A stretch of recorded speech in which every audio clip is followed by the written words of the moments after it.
اور تیسری بات میرے کریم آقا علیہ الصلوۃ والسلام نے ارشاد فرمایا وَلَا نَقَصَ قَوْمُ الْمِكْيَالَ وَالْمِيزَانَ إِلَّا قُطِعَ عَنْهُمُ الرِّزْقُ،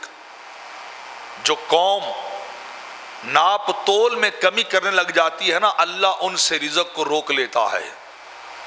اللہ ان سے رزق کو چھین لیتا ہے۔ بندے دو نمبری کرتے ہیں، کس لیے کہ ہم رزق اپنا بڑھا رہے ہیں، پیسے پورے لیتے ہیں، ناپ تول کم کرتے ہیں، پیسے پورے لیتے ہیں اور چیز دو نمبر ناقص اور کم معیار والی دیتے ہیں، پیسے اصل مال کے لے کے ایکسپائری مال دے دیتے ہیں، پیسے اعلیٰ چیز کے لے کر چیز کے اندر دھوکہ دہی کرتے ہیں، چیز کے اندر اگلے کو نقصان پہنچاتے ہیں، پیسے بڑے لیں گے پورے۔ یہاں تو ہمارے بیوپاری ختم نہیں ہوتے، جب پہلی بار دودھ دونے کے لیے آئے نا، بندہ جانور خریدنے کے لیے آئے، 3 دن کا دودھ نہیں دویا ہوتا، اسے دکھائیں کہ دیکھو بھینس گائے 10 کلو 20 کلو دیتی ہے، گھر میں جاؤ تو 2.5 کلو تک نہیں پہنچتی ہے،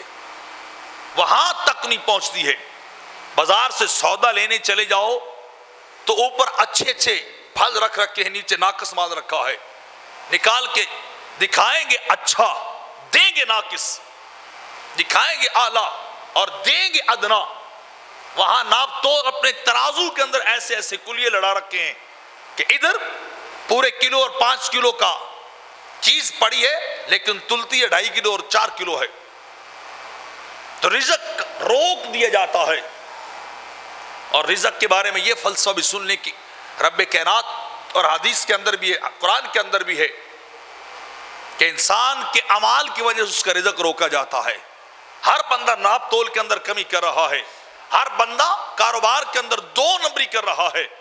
ہر بندہ کاروبار کے اندر بے ایمانی کر رہا ہے، اور پھر کہتے ہیں جی رزق نہیں بڑھتا، محنت بڑی کرتے ہیں، محنت حلال کے لیے نہیں کرتے، محنت 2 نمبر کے لیے کرتے ہیں،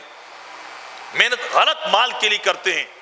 اگلے کو دھوکہ دینے کے لیے محنت کی جاتی ہے، اگلے کو لوٹنے کے لیے داؤ پیچ آزمائے جاتے ہیں۔ تو رزق کہاں سے آئے جب میرے آقا فرما رہے ہیں جو کاروبار کے اندر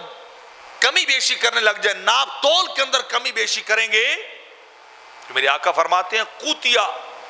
انہم الرزق، ان سے رزق کو روک لیا جاتا ہے۔ پھر جتنی محنت کر تیرا کاروبار کبھی نہیں بڑھ سکتا،